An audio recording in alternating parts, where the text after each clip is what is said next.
And a very warm welcome. You're joining us here at Hyde Park on Derana 24 tonight. And we're talking about elections and economic policy as we have a number of candidates, the highest in Sri Lanka's electoral history, contesting a presidential election, or those who have placed deposits to contest the presidential election. And some significant members, prominent members of political parties who are promising varied economic policy measures, policy reversal, new policies, new laws, and to discuss what really is viable for Sri Lanka and feasible for Sri Lanka's economic development process and progress ahead beyond the next few decades. We've invited to our studios economist Talal Rafi, consultant economic policy for the ADB and expert member for the World Economic Forum, also joining here, who's more interested in development economics. Talal, let's start off talking about Sri Lanka and beyond. What is Sri Lanka's situation currently?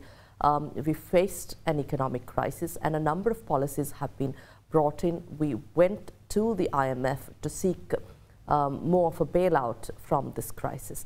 And now we're looking at an election, a crucial election for the country. But we have, as I said, a number of candidates who are promising different economic policy measures. And people are wondering what to go with. Right. Thank you very much, Indeewari, for having me. Starting off to explain the situation in Sri Lanka, I would say that we are at a very critical juncture. So, as in most countries, like for example, taking India or Thailand or many other countries, this crisis was an opportunity to do the hard reforms. So right now, as we stand with the elections, I mean, whoever is elected could take the country towards different paths. Some could take it to prosperity, some in a middle direction. But just to sum it up where we are, as the debt restructuring has shown us, that we have a sort of a slight breathing space till 2028.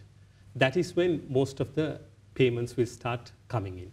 So in that brief time, it's a very short time, that'll fast evaporate. We need to do the reforms so that we can have the economy ready for 2028 when most of the repayments will come in. So, and we can sort of kick off and be ready for the coming decade, which could be tough. That's 2028. 2028, 2029. So the thing is that if we don't do the reforms and if we just be as we are right now, of course the country was in a bad situation. Thanks to the IMF program, there is some sort of stability achieved, but we cannot continue this way for the next 4 years. So this is a sort of a breathing space where we need to do most of the reforms, especially when it comes to revenue generation, the SOE reforms, and most importantly, the trade reforms. Now, with the IMF agreement, we have had creditor assurances from bilateral creditors as well as other partners, including the Paris Club. But here we have candidates who are promising a reversal of economic policy, reversal from the IMF agreement and renegotiation. Some say we will completely do away with the IMF, while there are laws now that are looking at policy implementation. So what does it mean for a country like Sri Lanka if either of this happens? So, of course, starting off, I don't think we can go without an IMF program because most of the debt restructuring agreements with most of the creditors, everything depends on that. So if those go away, this country, we could very well be back to square one. That's 2022. So the other two options are, of course, continue this way, but also as proposed, amend the IMF program to a certain extent. But is that possible? That should be possible, at least from what we hear from the IMF. So because, just to explain it, the current path we are doing is, I mean, I don't think it's structured towards growth. This was an IMF program that was drafted in 2022. So that was, like, even if you look at most of the IMF baselines. Yeah. But when you say it's not structured towards growth, what is the program focusing on? So the program is mostly focused on bringing stability. So that was the primary goal. Isn't that what Sri Lanka requires? Yes, that is what we require. And I think, of course, stability is something that's needed in the next 10 years, maybe. I mean, we always need macroeconomic stability is something that is a given, that should be there. That's the base. But we need to grow beyond. So there are certain things like, for example, by what I mean by amending the IMF program is like not on the major benchmarks, but on how we do it. Like, for example, the tax slabs. Like anybody earning over 300,000 rupees, that's basically most of the professionals in Colombo. They come in above that is in the highest tax slab. So even if you look at the richest person in Sri Lanka, I mean, they pay basically the same rates. So in this sort of an environment, we also need to keep our businesses intact. Right? We are going to be in a position to come out of this crisis. Or if we just go on the path of stability, of course, that's the bare minimum, we can, of course, run into another crisis. Is it wise for Sri Lanka to look at growth, target growth? You spoke about the IMF agreement, which was designed in 2022 at the depth of the crisis when Sri Lanka plunged into a deep crisis. At that time and even now, is it viable for Sri Lanka to look at policies that that take the country towards growth before stabilizing the economy, or should we go on this path of stability for the next 10 years or so, as you said, and then look at a growth strategy? Sure, yes. So answering the question, when I say moving towards an export-oriented economy, it doesn't mean that we have to move away from stability. Of course, we need to have the macroeconomic stability is much needed. Of course, we cannot become an export-oriented economy with fast growth while having inflation up, or while the interest rates are up, or where we have shortages of essential items. So, of course, debt sustainability, everything has to be kept in place. But what I'm talking about is that there are other ways to achieve debt sustainability. One thing is, of course, grow the economy. So then, we can achieve the 95% that's required by 2032. But at the same time, also balancing the fiscal side. Like, for example, just to give an example of Japan. Like our debt to GDP ratio right now is 115%. And, people say it's high. And of course, it is because our interest costs are high. But if you look at, for example, Japan's debt to GDP ratio is 250% of GDP. But ours is only 115%. But 70% of our government revenue goes to paying interest. But even though Japan has almost double the amount of debt when compared to GDP, only 6% of Japan's government revenue goes to paying interest rates. There's two reasons for that. One is our government revenue is just around 11% of GDP. Japan's is at 37%. So they have quite high government revenue. And the second thing is the borrowing costs. I mean, for Japan to borrow, it's less than 1%. I think last when I checked, a 10-year bond is around 0.88%. So the borrowing costs are very low. So in order to achieve that, even if we keep the debt at over 100%, we can bring down the interest payments, which are costing us a lot of money, by getting the fiscal side this thing. So that's why the IMF has put in the 2.3% primary budget surplus that's required. And a point that I always emphasize is that we've only achieved 5 times in 75 years a primary budget surplus. That is expenditure minus revenue minus the interest payments. And when it comes to expenditure minus revenue, I don't think we have ever achieved it in 75 years. So obviously, the financial... Is it possible for us to achieve? At the moment, like we are struggling with achieving a 2.3% primary budget surplus, taking away the interest payments. So if you are going to take interest payments also into account, I think we've got a long way to go. You spoke about growing the economy. Yes. A number of strategies, policies have been discussed. Some say we have to go towards a service economy. Some say manufacturing. You mentioned now about an export economy as well. That has been the discussion for many years now. and some say we have to look at, you know, other revenue generating mechanisms as well. Whatever it is that is promised or discussed, what in your view is the most feasible economic policy or growth method for Sri Lanka? For Sri Lanka, as I've said, the first thing is I think we need to, when we look about increasing exports, we have to focus on how the world works. The problem in Sri Lanka is that we look at what we have. And we're like, you know, we have rubber, we have tea, and, you know, we just have to find the buyer. So it should be looked at the other way. What does the world need? So what most people fail to realize is that 70% of global trade is supplying global value chains. So that is like an example would be maybe supplying a certain part that is in Samsung's supply chain or Apple's, or even services like Microsoft may need something that's done here, a sort of a niche thing in developing a software. So that is where about 70% of the trade is. It's not like those days, I mean, like you manufacture everything inside a country and export. Nowadays, like a lot of multinational companies look at like down to the last cent where it would be cheaper to.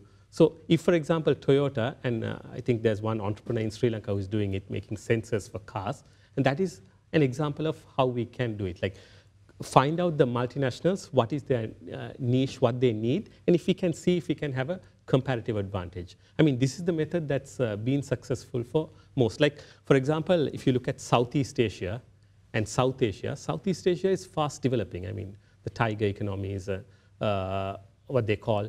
Because if you look at Southeast Asia, it's mostly intra-industry trade. So most of the exports and imports within those countries, like, for example, between South Korea and Singapore, or, for example, Malaysia and Hong Kong, would all be inside a certain industry. So when the final product may be coming from Malaysia, but most of the parts would have come from Thailand, Hong Kong, and it's like, it's very competitive. So I think Sri Lanka, for example, one thing we can do is like work on these niche, and India is a fast growing area. Like, for example, especially South India, Tamil Nadu is probably the second most industrial state. So there are possibilities if we can collaborate on maybe getting certain parts of supply chains outsourced.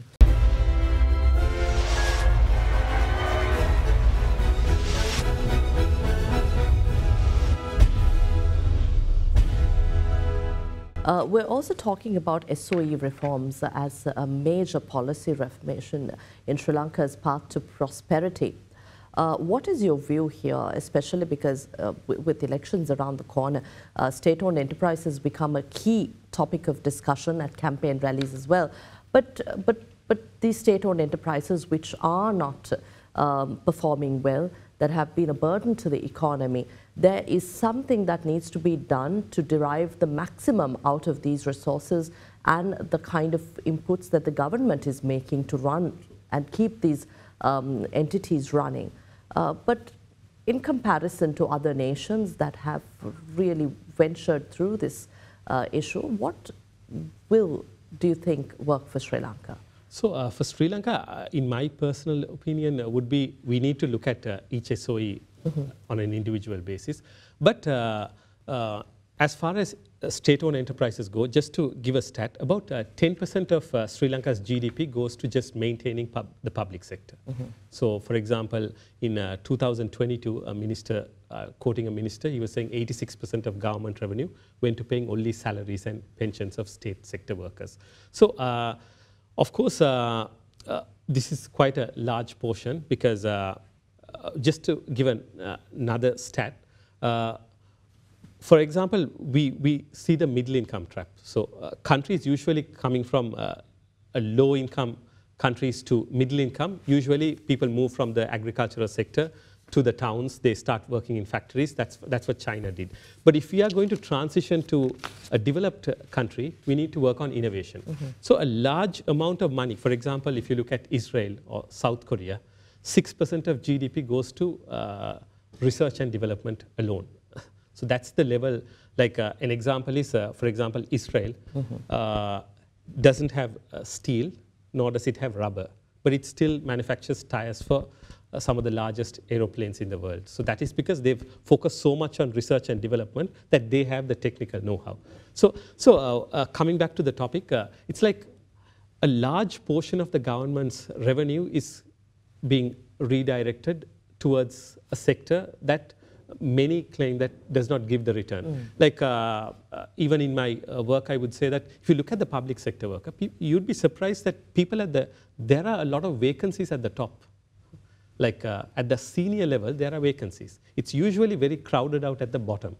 That is because at the senior level, one thing is most people don't want to work or don't feel comfortable to work because of so much is, there's like nearly 1.5 million people working there. So there's barely enough to pay the people at the top. So they would much rather work in the private sector or move abroad.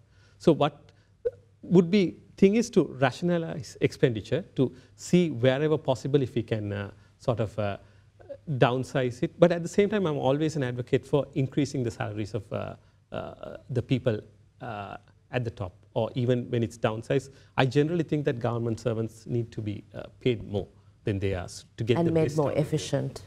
Sure. And yes. So especially like there are sectors we need to spend a lot on. For example, the education sector. There, I mean, one of the reasons why, for a good example would be coming from a development economic background, like South Korea. I mean, when they wanted to develop, what they did was they focused a lot on education. Education, especially vocational training. They knew that they wanted to go into manufacturing, and they had the sort of vocational institutes ready to put people out. A large emphasis on STEM education. Here, I've also worked on some education reforms. Here we find that, for example, Sri Lanka ranks very high on arts and humanities, even in universities. And let's not forget that only 1 in 10 students passing A-levels can get into a university in Sri Lanka. And it's a very small portion that come out as STEM graduates, which is absolutely essential if you are going to transform. So even if you look at a statistic per million, India produces 8 times more STEM graduates than Sri Lanka. So here, yeah, but you have an engineering background as well, and you spoke about STEM graduates. Sri Lanka's brain drain scenario is really also among STEM graduates, professionals representing these key areas. So how does this really affect Sri Lanka's growth prospects going forward? Because we're looking at a key phase in Sri Lanka's economy, a juncture where you need all the brains, important decisions made and utilized in driving economic growth. So how do you think this should be strategically addressed? So yeah, just a thing that I started off as an engineering, but I didn't graduate. I moved out. So coming back, it affects a lot because if you look at most of the, for example, look at the US. I mean, they say Silicon Valley is the best place for entrepreneurship. A lot of countries, including Dubai, Russia, they sent in their people to study Silicon Valley and get back. And they couldn't because one thing was a number of factors. One is the culture, but most importantly, it's also that Stanford was there. It was the University of Stanford being in the middle of Silicon Valley was like the engine of growth because it pumped out the graduates in the needed field. So here in Sri Lanka, when you look at, for example, certain stats, I don't have the numbers, we find that a portion studies A-levels, but between 19 and 24, most of them are neither studying, neither training, neither working. And when you look deeper into this, the reason is because even though they graduate, they come out with the skills that the industry doesn't need. So that's why, I mean, yesterday I was reading a former central bank employee was stating that if you're a graduate and you come out, your salary is like 40 or 50,000 rupees at the moment. So it's also a sort of a disincentive, for example, for women to work in because there's a lot of sacrifices more than men for them to come into the workforce. And when you're like at the beginning told that this is your salary, then they tend to just lose faith. So here again, what is needed is, I would say that the number one thing that we need to focus on, especially for schools, is career guidance. Every student that's doing an A-levels, they need to be able to speak to a person who will guide them on, because in Sri Lanka the culture is, you're either a doctor, engineer, accountant, lawyer. Usually parents don't know much beyond that. So there are fields which can earn a lot of money, like cybersecurity. I did a sort of an article which was published in the Hindu in India on cybersecurity. We found that globally, the amount, I forgot the exact numbers, but whatever is put out, the number of graduates on cybersecurity, the demand is almost 2 to 3 times more. So there's a huge demand in these areas, right? High paying. So that was an answer earlier. Previously, you asked whether we should focus on manufacturing or services. I would say that services would be a better alternative. Because if I may elaborate on this, people tend to give the example of China coming up. But then when China opened its economy and was, got work outsourced from the West, it was only competing with the high wage of the US and Europe. But today, if Sri Lanka does everything right and wants to go into the manufacturing sector, we're already competing with Bangladesh, with Vietnam, with China. Bangladesh has lower wages than us. China has the infrastructure. So I'm not saying manufacturing is bad. Of course, if we can find something on the comparative, where we have a comparative advantage, or where we can find a niche in the supply chains, that's fine. But our strength would naturally be in the services sector. We have companies that are doing amazing jobs for Western multilaterals. As you stress on the services sector, what laws and regulations should we bring in to shape the industries or graduation into a more revenue-generating industry for Sri Lanka? Because there are areas, we even speak about IT, BPO sectors, which can generate a massive amount of revenue for Sri Lanka with our incentives that can be given to, with the labor market, to the high the knowledge capacity that the Sri Lankan labor market has. So what laws and regulations do you think should be brought in to support this way forward? So I think the laws, those are one thing. We have everything in place, at least according to my knowledge. But what is needed is, in my opinion, more collaborations with like regional countries.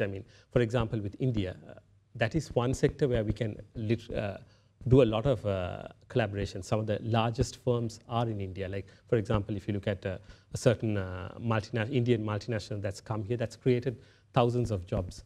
So here again, as I mentioned, rather than laws, I would say that we need to get the supply going. Because one thing, at least some of the experts that I talk in the industry say that it's like coming back to the topic, it's a lack of like STEM graduates. Those are the supply is less. So that is a reason. Otherwise, Sri Lanka, as everyone says, has amazing talent.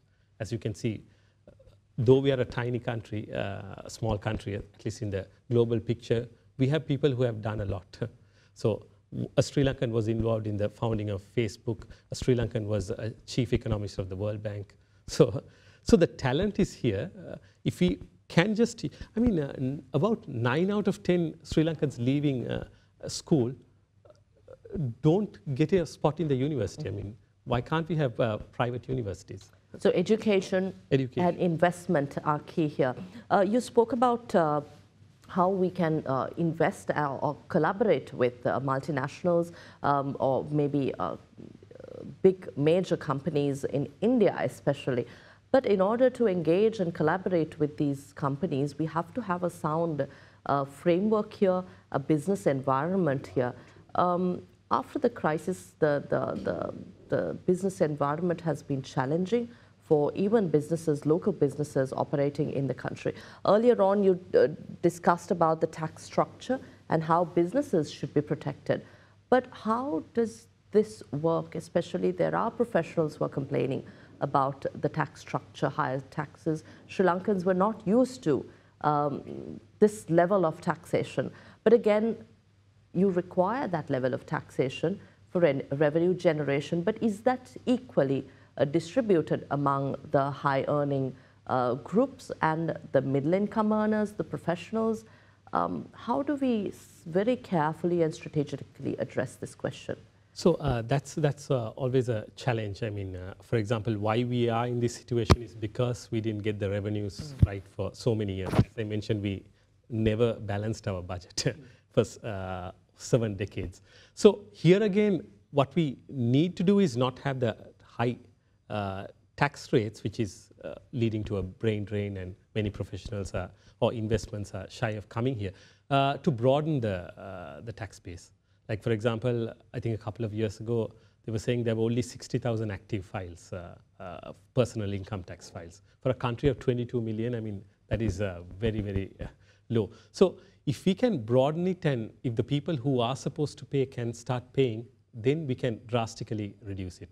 So because not collecting the amount of money from where it should be coming, like from wealthy people who should be paying the How do you target those who should be paying taxes more?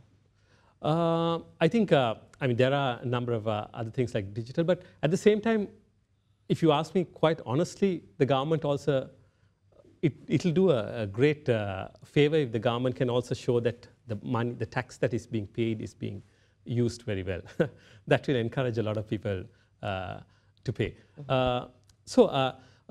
Coming back to the reason, when I say taxes are not being collected, it also means that because of that, we have to rely a lot on duties, custom duties and others. So that keeps the economy sort of like, they say Sri Lanka is one of the closest, the most closed economies in the world. So that puts a brake on being an export-oriented economy. Like, for example, when we put tariffs, like, for example, let's take vehicles. When we put so much tariffs, the vehicle prices go up. So that means the person who is hiring a vehicle, who owns a lorry or a commercial vehicle, he has to pay a much higher lease to buy that vehicle. So obviously, when he rents it out to a business, he has to charge more. So the overall costs go up.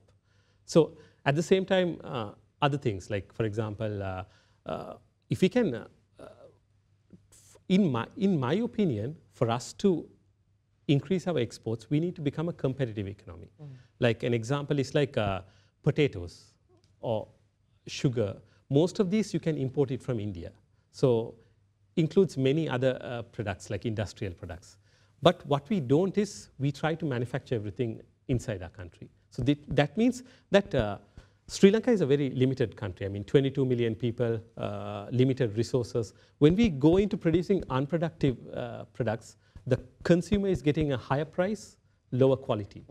So an example would be Chile. The country opened its economy. What it did was, it did not even negotiate FTAs. It just put a flat out 6% tariff rate for any country. And it signed agreements. It has one of the highest number of FTAs in the world. So when I was talking to an economist from Chile, when I was working at Deloitte, so she was saying that what happened was overnight, its garments industry, its footwear industry got wiped out. But new industries came out. After that point, they discovered that, you know, Chile had wine that could be sold.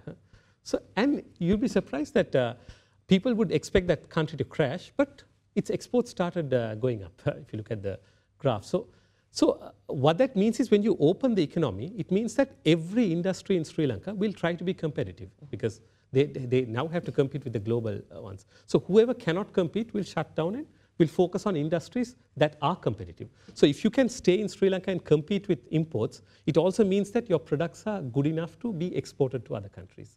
So that's where the logic comes, like Singapore and many others do it. Yes. But how do we empower small and medium enterprises also here?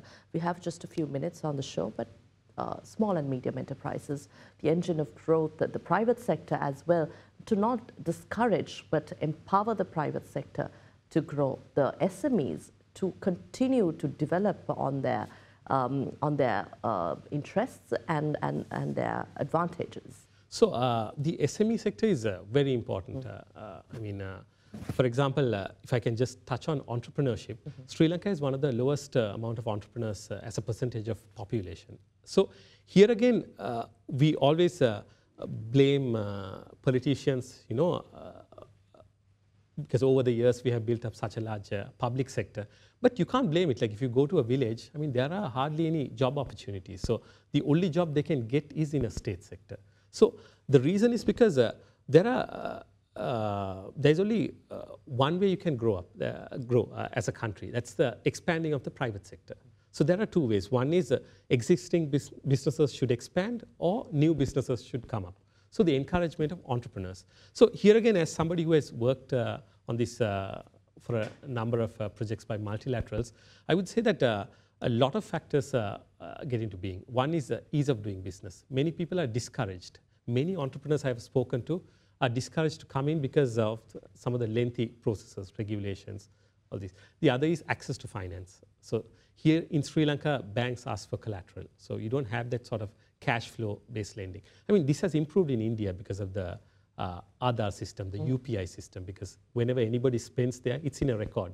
In Sri Lanka, people don't have a financial record or a cash flow record. So therefore, collateral is always missing. And also generally, something that I feel in Sri Lanka is that we are, as a whole, we don't generally, even businesses, don't tend to want investments. They would rather have a loan and keep full control of the company rather than take investments. So these are some of the changes that would be absolutely essential. And also, lastly, the ecosystem needs to be there. Like everything which a digitized system where we can open a company. I mean, New Zealand ranks #1 on ease of doing business. It takes half a day to register a company. In Sri Lanka, it takes 2 weeks on paper and almost a year to close down a company. So if I want to start a company, I'm just thinking that it's a long process to close one. So many people instead choose to be in an informal sector or not register a limited liability company, which in the end results in lower revenue for the government. So I think we should also focus a lot on formalizing the economy, make it cheaper for people to register limited liability companies, then you get added revenues. And would all this be possible with political stability and policy consistency? I think a government with a strong mandate, and the key factor is that, I mean, Sri Lanka is a country with, we know what has to be done, at least most of the people, but it's all about implementation. That's where the hurdles come in, because we have let this grow to such an extent that there'll always be pressure groups that will prevent this thing. Like, for example, just one point I would like to emphasize. People talk about countries that changed. I mean, China after 78, India after 91, Thailand after 97. If you look at what was India before 91 and after 91, there's just one factor. Their trade and investment policies changed. They just allowed imports. So as I mentioned before, the economy becomes competitive. But of course, this will be prevented. This is very, very difficult. Even though this is the absolute logical thing to do, it's difficult because you have local industrialists who have the lobbying power to prevent these things. But the exporters who will be empowered and who will come up due to these changes are not yet there to put lobby at the same level. So this has been the trouble, and this is in all the studies. Just as India after 91 and all these other countries. Let's hope Sri Lanka's 2022 crisis, 2021 economic situation would be the turning point for Sri Lanka after 2024 to achieve growth like never before. Thank you. Thank you, Talal, for your time here at Hyde Park. Joining us tonight, we had expert member, World Economic Forum, consultant economic policy, ADB, economist Talal Rafi joining us to talk about Sri Lanka's economic prospects as campaigning for the election is to begin. We'll see you again next week with yet another discussion here at Hyde Park on Other Derana 24. Have a pleasant evening. Good night.